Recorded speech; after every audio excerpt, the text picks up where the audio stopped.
Hey everybody, welcome to the Fire It Up with CJ show. We've been talking to Val Walker about this book. We're in part 4, 400 Friends and No One to Call. And in the previous section, we were talking about Generation Z and how it's so hard. They're actually as isolated and lonely as 60-year-olds. I can't remember what's the percentage of people who are feeling that for kids that are in the Gen Z. I can't remember the percentage, but I know it was like It's 30% of people pretty 60 no. strong. It varies somewhat, but they're one of the highest groups, and they may be even higher than seniors over 65. Absolutely. Yeah. I'll go back to that 53% that say they don't have somebody to don't have somebody to have a meaningful conversation with. They are even higher. They're And up in oh, the and the millennials. 60s. Oh, wow. I mean, the Generation Z feels like they can't talk to anybody about a meaningful personal issue. Uh, uh, uh, Over half of them admit that they have a hard. Now that would be more like a peer, but mostly they think they should. You know, they. I think we are very hard on ourselves, especially when these are. If we're out of practice talking, you know, and we're not used to talking to people very much, that's like a double whammy. Not only do you have something you're worried about, but it's hard for you to talk about it.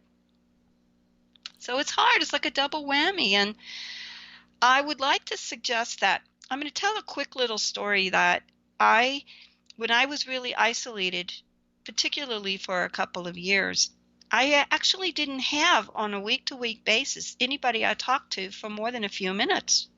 It Hmm. really was the truth. I didn't have anybody I could have a deep heart to heart conversation. Maybe once every few months I called an old friend who was, and talked a couple of hours, but by far, just like those studies were showing, I didn't have a deep, meaningful conversation with people. I'd go for weeks without that. And you know what happened to me? When you only have little conversations, it's as if I lost my comfort talking with people and just chatting with people. I thought I had to censor everything and boil it down and make it really kind of like clever and simple. And I, pulled myself in a lot. I didn't feel like it was okay to talk a lot. So I started really pulling in. And what happens to us if we go through a period of isolation, like through an illness or after the death of a loved one, or an isolating period in our life where we don't get to talk to people very much, we truly do get out of practice. And the neuroscientists study what happens to our brains if we're not able to talk very much. It's called plasticity in the brain. If you're not, it's like conditioning. So, if we want to work out every day and walk and tone our muscles, we're more fit, right? Well, the same exact thing applies to conditioning around conversation. Hmm. So And what are some of the things that we could say? Like, how do we practice conversation? Give me a couple of so tactical things that you So could I'm going to practice. say what I realized I needed to do when I was out of practice talking. There are different ways you can actually. There are some really simple ways, such as I identified I needed a support group. I was dealing with a chronic illness called colitis, and a lot of people have problems socializing when they have an illness like that. Ask anybody who has Crohn's or colitis. What do? We run to the bathroom a lot. That can often mess things up for big social occasions. A lot of times we can't eat certain things, and it can be long story. I found people that could identify with what I was dealing with at a support group. You find people who are isolated by the same things you are. And it's a huge tip I put out in the book. One of the best ways to break out of your isolation and not being able to talk about things is to find somebody who's really been through what you've been through. And support groups are great ways, whether it's a meetup or a support group, by calling 211 and locating a support group somewhere. A lot of mental health programs will help you locate support groups. But say it's around something like being an overwhelmed mother. a young mother with a young child, there's support groups for that. There's support groups for people with colitis, people with cancer, people who have social anxiety. You know what I discovered in my book? That one of the fastest growing meetups around the world were groups for people who had social anxiety. It was called the Social Anxiety Meetup. Go figure. how do you define And I social? checked them out What's a because I have social social anxiety? anxiety. What is social anxiety? How would you define what it is? An enormous amount of anxiety around social interaction. It's often with an internalized sense of judgment. We're very, very afraid of what people are going to think of us.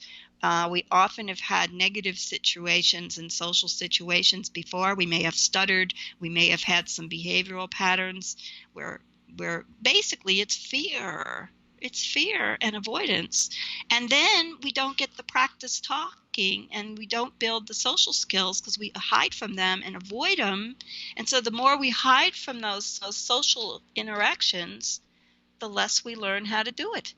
So part of my book was about finding people who might have the same problem as you, might be social anxiety.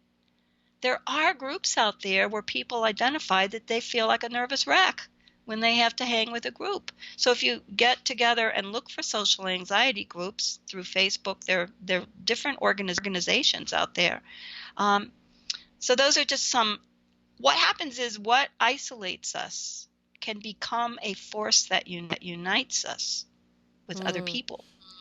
Like if you have grief of losing a loved one in common, you might meet somebody else who lost their mm. child or their husband.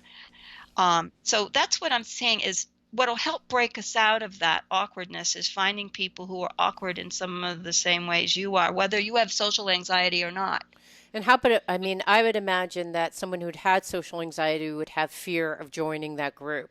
So, are there other kinds of conversational skills that you can have with the few friends that you Yes. have? Like, what are some other kinds of things that you can do if Right. you're afraid of joining a support group like that? Okay.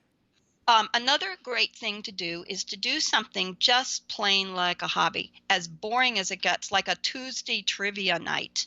Like just playing games where it's real casual conversation around a game. That feels kind of safe. You don't have to talk about anything personal. It's just you guys can all get excited around the same game you're playing or the same sport. Sports are great ways to get people, out of their shell and talking. So common interests, common values, causes are great, and volunteering is great. The beauty of volunteering is that often we meet the same people over and over. Ideally, you want to find a volunteering gig, even remotely. I know we're trying to volunteer remotely during the quarantine, but just joining an organization where we're volunteering and we can maybe get to know little at a time that others who are our peers volunteering. Great friendships. This has been studied by AARP, National Institute of Health. One of the best ways to build a gradual, regular relationship with a new friend is through volunteering because you Mm, have so much in common that you're doing, and little by little you get to know each other a little more. I love it. So these problems with talking, it's like if you're thrown into it, damn right.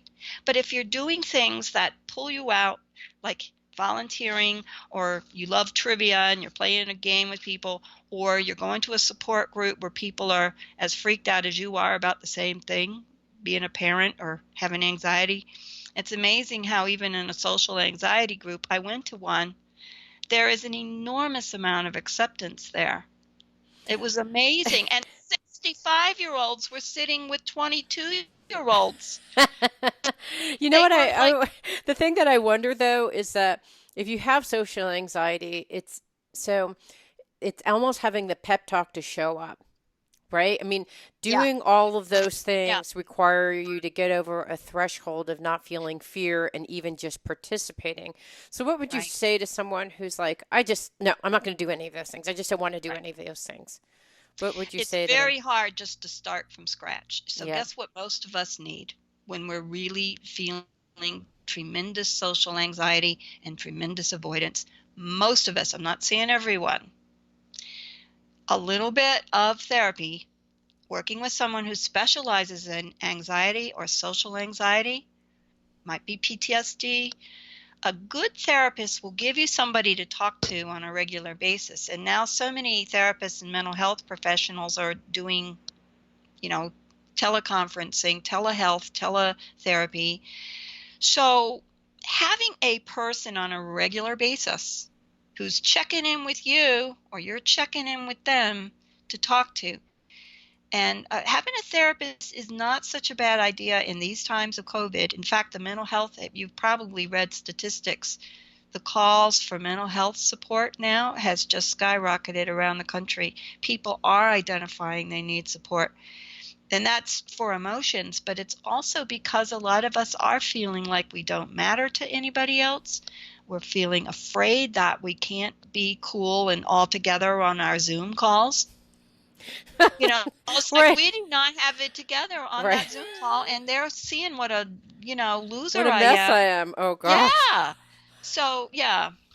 Yeah. Okay. Got it. So, for people who are interested in potentially getting therapy, is there a specific group that you would recommend, or what would you look for in a therapist? Is that something that you look for a social anxiety specialist, or what would you look for? Oh, there are therapists who specialize in social anxiety and anxiety disorders. And Hmm. social anxiety is a big, big, big, it's very, frankly, it's quite popular now to find therapists who've done a lot of study on this. Mm. But I will say a few things, and I just want to put out there that there is a crisis, a disaster hotline through the government mental health line. I'm happy to put out the number, but it's called the SAMHSA.gov site, SAMHSA.gov, SAMHSA. It's the Substance Use and Mental Health Government site. But guess what? They set up a disaster counseling line Wow. because of COVID. So what they'll do is when you call that line, they're going to listen. And if you want to pursue mental health in your local area, they'll help to match you up. So, Great. need a clearinghouse. They're like a national clearinghouse. They'll help you identify. Maybe they won't give you a particular therapist, but they'll say, here's some mental health centers. Here's where you can get this kind of therapy. It's a fantastic website. Another place to call is 211 or get on the 211.org site. Now, if you're in New York City, it's 311, but most states use the 211. And here's what 211 is. It's the old database from United Way, which is all the community resources. Well, with this disaster going on with COVID, so many people are looking for mental health and call lines and talk lines and freak out lines that Right. people are being matched through 2112. And one final thing to think about, if you are really feeling crisis, like you can't budge, especially if you're younger and want to text, there is a text crisis line. Please remember 741-741. So you So just what type in you seven dial is four one you seven you four one. actually dial home, key in home, HOME, and then 741-741. Okay. And there will be someone to start texting with you and checking in with you. And that 741-741 text line is getting a lot of action these days too. It's really, so I'm giving out things that are getting a lot of use right now, but I just want people to remember that there's some really good ways to get started in a search. And there's always good old Psychology Today, the website for Yes. Psychology Today. They have a wonderful therapy directory, and you can find therapists around the country and find one in your area. And the therapists do like a little bio and what their training is and what they specialize in. So the Psychology Today therapists are pretty well vetted. You don't get the PT by you unless, they're pretty, Right. you know, they have to. So I don't, those are good places to look around. I love it. Thank you. That's so, Mm. so helpful because I think people it's going back to what you said. They don't want to bother someone, but yet they really want to talk about how they're feeling. There's not really someone available. Texting seems like just so anonymous and perfect, Hmm. or a Yeah, phone 741 call. I just 741. love it. I love it. I've tried all these out, by the way. And they're And good. I honestly was a little freaked out when COVID started happening to me. I lost most of my teaching business for the spring. I had set up to do all these classes all about building community. Lordy me, I lost so much of that. And now I'm trying to redevelop it into Zoom, online classes. But you don't just do that overnight. But I lost a lot of business too. I'm just chiming in. I Yeah. ended up calling the hotlines just to see what they would tell me and check them out a little bit because I want to make I already knew they were good, but I wanted to kind of play it out myself and see the kind of things they were saying, and I was pretty impressed. Okay, good. Oh, I'm so excited to give those resources to listeners. We've I been think they're pretty well vetted. Yeah, that's wonderful. We've been talking to Val Walker about her book, 400 Friends and No One to Call, Breaking Through Isolation and Building Community. Thank you so much. These are wonderful ideas, and I hope that they help people out there who are having such a hard time. And heck, I'm kind of curious and want to call too to just see Check what it out. happens. Oh, get back to me and let me know what you think. Yeah, I had a couple of really good uh, people on that phone. They were good. oh, good. So I worry that these phones, systems, and websites are getting really flooded. They are. I just want to warn you, you might have to wait a while. It's unfortunate, but of course they're flooded now. But there are a lot of, in New York, 1,200, I heard 1,200 psychotherapists were donating their time to help Wow, people through this too. that's beautiful. Yeah, Thank you yeah, so much. you're welcome. Thank Okay. you. Yeah.